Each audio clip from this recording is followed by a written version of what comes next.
Hello दोस्तों, नमस्कार। मैं मोनू कुमार, आप सभी का बृहस्पति कोचिंग में स्वागत है। जैसा कि हम लोग पिछले वीडियोज में या फिर पिछले उसमें पढ़ रहे थे कि देखिए हम लोगों ने अभी तक क्लियर किया। चलिए पढ़ाई शुरू करते हैं, है ना। तो अभी तक हम लोगों ने पढ़ रखा है जीव जगत टॉपिक हम लोगों का चल रहा है, जिसमें अभी तक हमने जैव विविधता के बारे में अध्ययन कर लिया है। उसके बाद वर्गीकी के बारे में अध्ययन कर लिया है। उसके बाद अब तीसरा और महत्वपूर्ण हेडिंग है, ठीक है, वर्गीकरण करते क्यों। आखिर मन में आ रहा होगा कि भाई ये नामकरण या फिर वर्गीकरण किया क्यों जाता है, ठीक है, ऐसा नाम आ रहा होगा। तो वर्गीकरण करते क्यों है, इसको भी जान लेते हैं हम अभी। वर्गीकरण वर्गीकरण करते क्यों है, करते क्यों है। मतलब मन में आता है ना कि इतना ताम झाम क्यों किया जाता भाई, है कि नहीं। जीव खोजो, नामकरण करो, ये करो, वो करो, करते क्यों है। तो देखिए क्यों किया जाता भाई। आप लोग उदाहरण के देखिए, जब आप छोटा सा उदाहरण लेते हैं, जब आप स्कूल में पढ़ रहे होते हैं या फिर पढ़ रहे हैं, या फिर जब आप स्कूल का अगर उदाहरण सबसे मतलब अच्छा रहेगा, सबसे अच्छा क्या, तो देखिए स्कूल में क्या होता है, कक्षा 1 के बच्चे अलग, 2 के बच्चे अलग, 5 के, 4 के, 10 के, सब अलग अलग बैठते हैं। तो इनको अलग अलग क्यों बैठाया जाता है, आप खुद ही बता पाएंगे कि इनको अलग अलग इसलिए बैठाया जाता है क्योंकि कक्षा 1 वाले ऐसे बच्चे हैं जो एक श्रेणी के हैं, मतलब एक गुण के हैं। उनको सभी को ABCD का खा अंगा ये सब चीज सिखाई जाती है, ठीक है। और 5 में जाएंगे तो इन लोगों को पढ़ना लिखना आता है, 10 में जाएंगे तो और ज्यादा इन लोगों को आता है, 12वीं में जाएंगे तो आपको ये पढ़ाई लिखाई के साथ में मैच्योर मिलेंगे, परिपक्वता मिलेगी इन लोगों के अंदर, है ना। ये सोचने समझने की क्षमता इन सब में पाई जाएगी। तो आप वर्गीकरण किया गया है, तो इसका मतलब अगर हम कह देंगे कि कक्षा 10 के लड़के की क्या विशेषताएं होंगी, तो आप आसानी से बता पाएंगे कि लड़का बड़ा होगा। भाई 10 में पढ़ रहा है तो कम से कम वो 15 साल के लगभग तो होगा ही होगा, बड़ा होगा। हो सकता है कि ऐसे करके आप कई सारी चीजें बता पाएंगे। अगर हम कहें कक्षा 1 के बताओ तो बताओगे कि वो पढ़ाई कर रहा, सीख रहा, छोटी छोटी चीजें। अंतर है कि नहीं, वर्गीकरण करने का फायदा है। और मान लो अगर ये इसका एक और फायदा ये है कि अगर जैसे जो कक्षा 10 का छात्र है, इसमें वर्गीकरण का विविधता, अभी हम यहाँ पर आते हैं, इसको बता देते, उदाहरण हो गया इतना। तो पहला चीज है, फिर हम उसी को समझा देंगे, है ना। तो पहला नंबर होता है वर्गीकरण करते क्यों है। इससे क्या होता है कि जैव विविधता के बारे में जानकारी प्राप्त होती है। जैव विविधता के बारे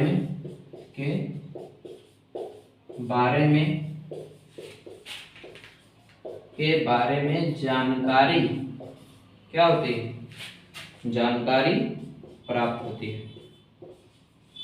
अब आप जैव विविधता पता ही है सभी को पता है जैव विविधता, है ना। तो वर्गीकरण से क्या होता है, पता लगता है कि देखो कितनी सारी विविधताएं हैं, कितने प्रकार के जीव हैं, पता चल गया। उसके बाद वर्गीकरण से ही पता चलेगा, नहीं तो कहाँ इतना याद रहेगा किसको कहाँ क्या है, कौन सा जीव है। उसके बाद है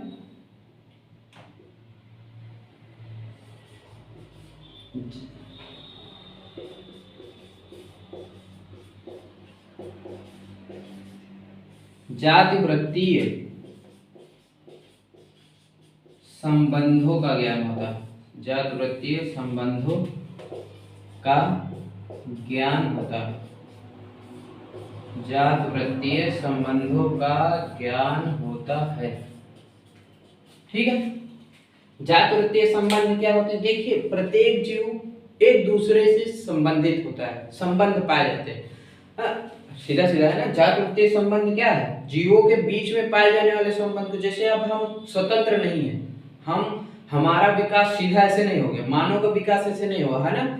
मानव का भी विकास आप पिछले में पढ़े होंगे, आदि मानव थे, आदि मानव का विकास अलग उस बंदर से या फिर कपी ऐसे करके गोरिल्ला वगैरह जो भी चीजें हैं, मतलब उन सब चीजों से, मतलब कि हम लोगों में संबंध पाए जाते हैं, प्रत्येक जीव के बीच में संबंध पाए जाते हैं। जैसे आप छोटा सा उदाहरण ले लेंगे कि काई, काई जो तालाबों में पाई जाती है, ठीक है, उससे फिर और बड़े जीव बने, फिर उससे और जीव बने, तो आज देखते देखते एक पादप जगत विकसित हो गया जिसमें बहुत ज्यादा विकसित पौधे पाए जाते हैं। तो मतलब सीधा सीधा ये कि प्रत्येक जीव के बीच में संबंध पाए जाते हैं, उसी को जातिवृत्तीय संबंध कहते हैं, ठीक है, ये चीज। उसके बाद तीसरा अगर देखें तो अध्ययन करने में सरलता हो जाती है, अध्ययन करने में सरलता, अध्ययन करने में ये सबसे बढ़िया फायदा है, सबसे बड़ा फायदा, सबसे अच्छा फायदा। ऐसा इसलिए क्योंकि मान लीजिए उदाहरण के लिए भाई देखिए, हम मान लीजिए ये उभयचर है, उभयचर वर्ग है, संघ है ना। तो उभयचर में जितने भी जीव रखे हैं सब जल में भी रहते हैं और थल में भी रहते हैं। तो हमने अगर इस वर्ग के लक्षण याद कर लिए या फिर लक्षण हमें पता है, ठीक है, तो अगर हम किसी जीव को देखते हैं जिसमें ये लक्षण पाए जाते हैं तो हम खटाक से उसका बता देंगे कि ये किस वर्ग का है, आप आसानी से बता देंगे उभयचर का। मतलब एक वर्ग के बारे में आप पढ़ लेंगे तो आप हजारों जीवों के बारे में, है ना, हजारों जीवों के बारे में आप आसानी से बता सकते हैं, अध्ययन करने में सरलता, ठीक है। मतलब आप एक वर्ग के बारे में पढ़ लेंगे, एक संघ के बारे में जान लेते हैं। जैसे मान लीजिए संघ प्रोटोजोआ है, तो इसमें सभी एक कोष के जीव, भाई आपको पता है अगर कोई भी जीव एक कोष की है तो वो कहाँ जाएगा, प्रोटोजोआ में जाएगा। जलीय है, प्रोटो एक कोष की है, जलीय है, पादाप पाए जाते हैं चलने के लिए, तो वो कहाँ जाएगा, प्रोटोजोआ में। मतलब कि एक वर्ग के ऐसा अध्ययन करने में सरलता होती है, ठीक है, अगर हमें वर्गीकरण से, क्योंकि मान लीजिए अगर वर्गीकरण ना हो, एक वहां हो, चीजें व्यवस्थित रहती हैं तो उनको अध्ययन करने में सरलता होती है। तो वो एक बड़ा फायदा है, अध्ययन करने में सरलता होती है, अध्ययन करने में सरलता होती है। तो ये प्रमुख हो गए हैं, ठीक है। वर्गीकरण हम क्यों करते हैं, उसके प्रमुख कारण ये दिए हुए हैं। और भी आप अपने हिसाब से भी एक दो, अगर आप अच्छे से पढ़ेंगे तो एक दो और भी लिख सकते हैं, इसमें कोई दिक्कत की बात नहीं है। तो फिर अब आज के लिए इतना ही, थैंक यू।